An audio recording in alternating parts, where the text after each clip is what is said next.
그때 좀 이제 각자 갈 길을 또 가게 됐던 것 같은데 그것도 너무 힘들었죠. 왜냐면 저는 이별을 원하지 않았고 네. 다 기사를 통해서 알았어요. 그러니까 회사에서 통보를 들은 적이 아, 끝이구나. 나는 혼자서 뭘 할 수 있을까라는 생각을 하고 또 이 친구들과의 이별과 팬들과의 이별도 너무 힘들었어요. 이제 팬들을 만날 일이 없는 건가라는 생각이 그 당시에는 되게 많았죠.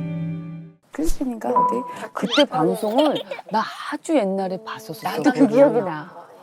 저도 너무 대견하다. 기억이 어머, 나요. 그랬는데 어느 날 21이어가 깜짝 놀랐잖아. 세계적인 되게 진짜 응원했어. 스타가 됐잖아요, 그 뒤로. 진짜 그게 20년 전이더라고요. 벌써 예. 초등학교 4학년 때 필리핀으로 이민을 갔던 산다라박. 오디션 프로그램에서 준우승을 차지하며 필리핀의 슈퍼스타가 되는데요. 그녀의 필리핀 생활기를 담은 다큐 프로그램으로 한국에서도 이름을 알렸습니다.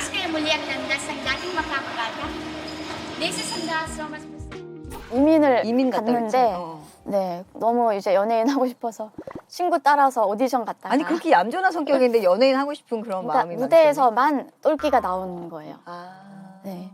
평소에는 한 번도 소리 지른 적도 없고 소리 지른 적 없어? 싸워본 적도 없어요. 정말? 네. 그러면 화가 날 때 네. 참는 거야? 그냥 평화주의자라서 그냥 그렇구나 넘기는 거가 참죠.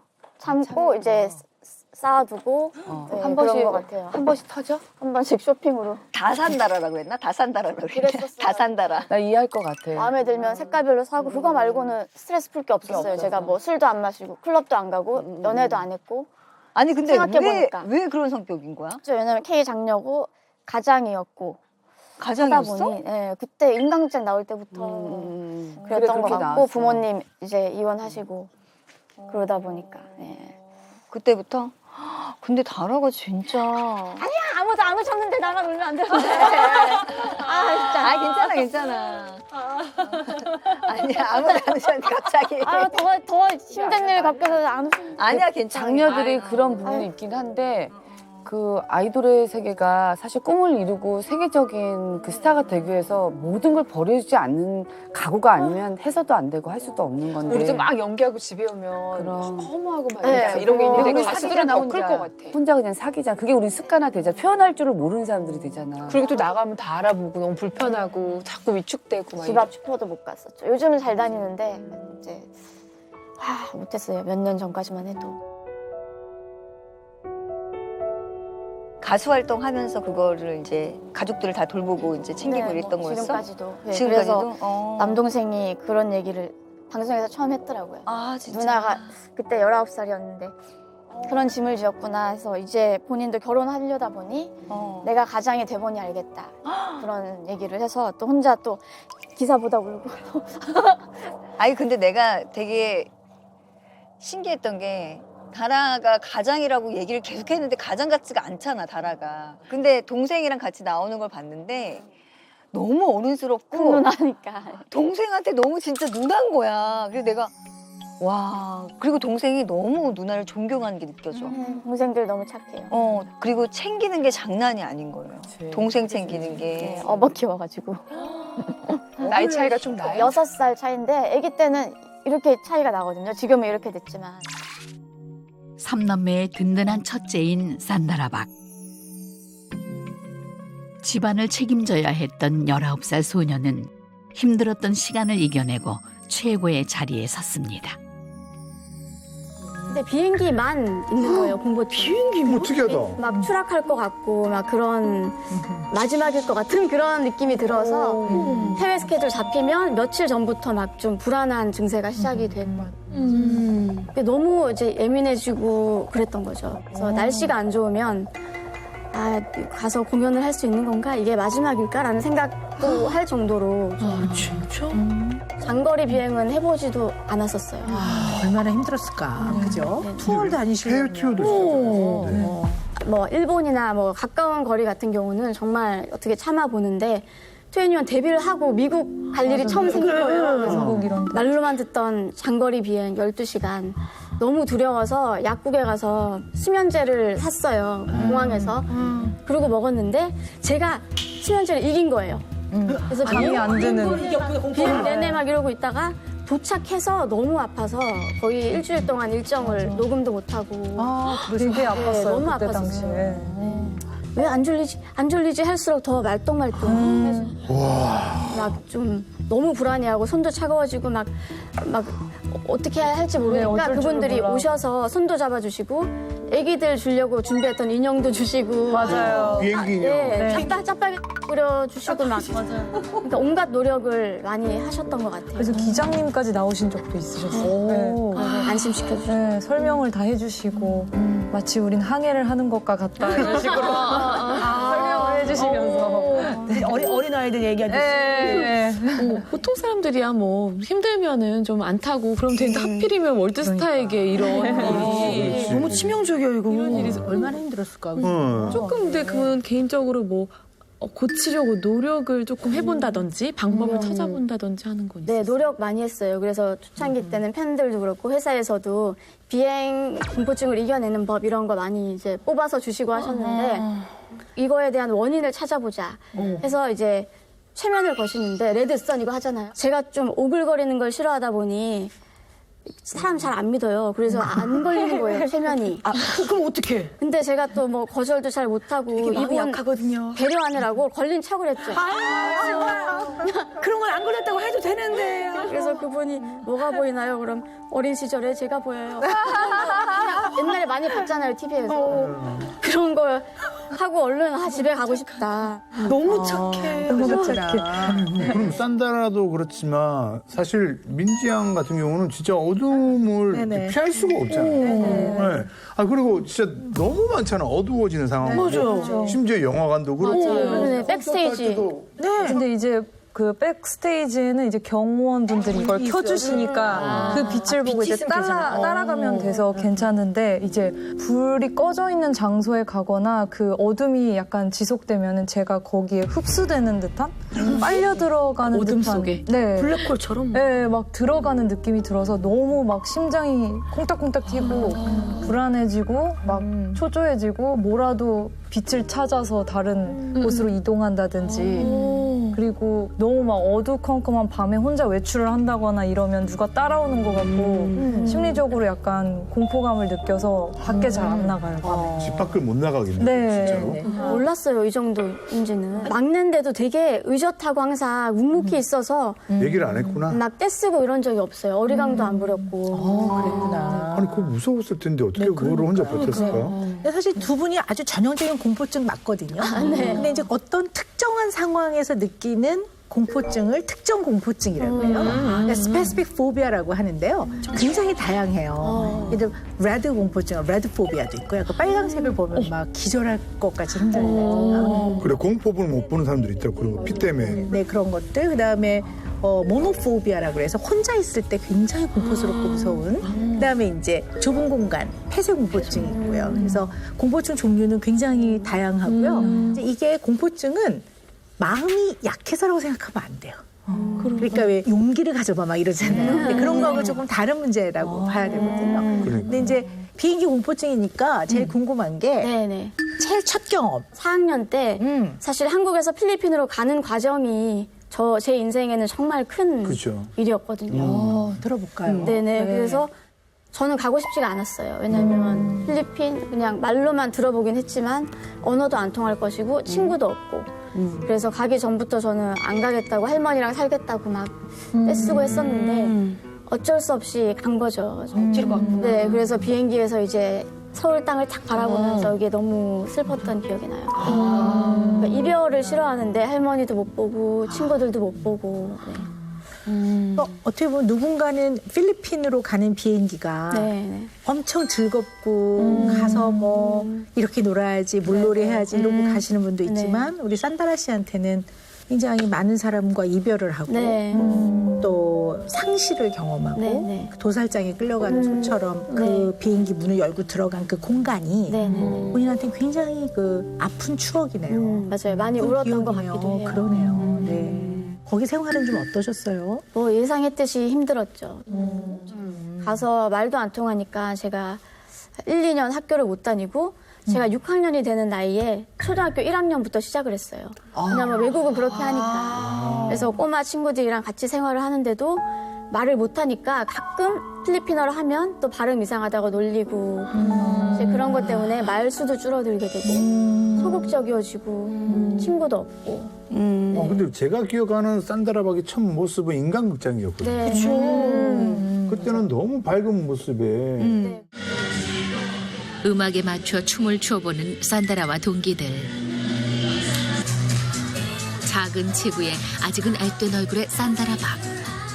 네네, 그때부터 이제 밝아진 거고, 그 전은 정말 힘든 학교 생활을 보냈었어요. 아, 그랬구나. 그러니까 친구들이 하이 이렇게 해도 그 한마디 하는 게 쑥스러워서 그냥 가고 막 이래가지고, 그래서 선생님이 제가 말을 할 줄 아는 걸 알면서도 자기도 모르게 수화를 하신 적이 있었어요. 그래서 그게 굉장히 충격적이었죠. 이게 우리가 금쪽 같은 내 새끼에서 좀 여러 번 얘기했던 선택적 함구증 상태였던 거예요. 친구가 그랬어요. 저한테 얘기해줬어요. 오은영 박사님 얘기했는데 너다. 네. 말을 하도록 요구받는 상황에서는 말을 하는 것이 굉장히 어려운 거죠. 잘 안 네네. 되는. 일부러 안 하는 게 아니라.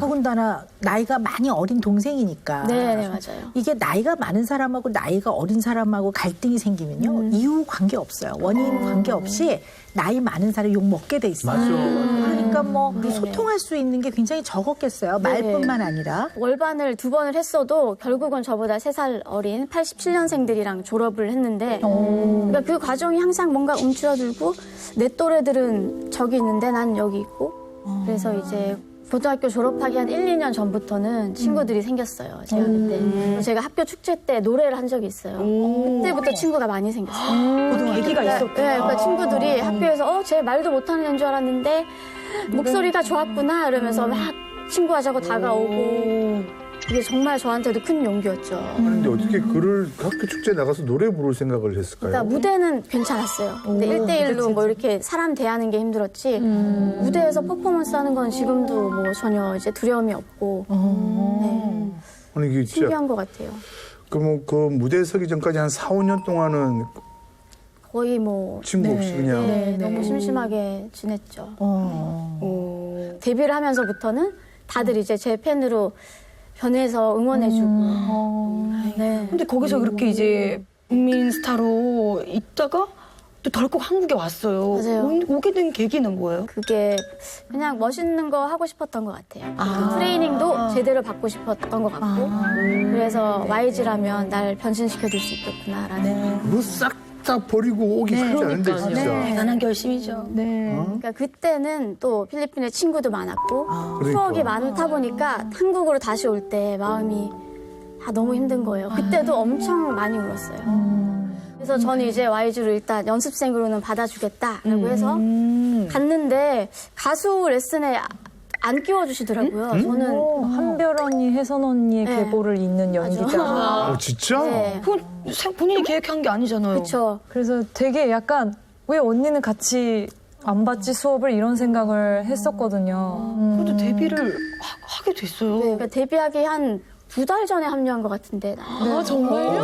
진짜? 이미 3명이 녹음을 많이 했었어요. 하다가 어쩌다가 그냥 한 곡을 그 테디 오빠 저희 프로듀서분이 여기 한번 다라가 불러보게 하자고 했던 것 같아요. 네. 그래서 녹음을 했는데 녹음을 해보니 4명의 목소리가 너무 잘 맞았다고. 아, 너무 다행이다. 소름 돋았어. 그래서 극적으로 그냥 네.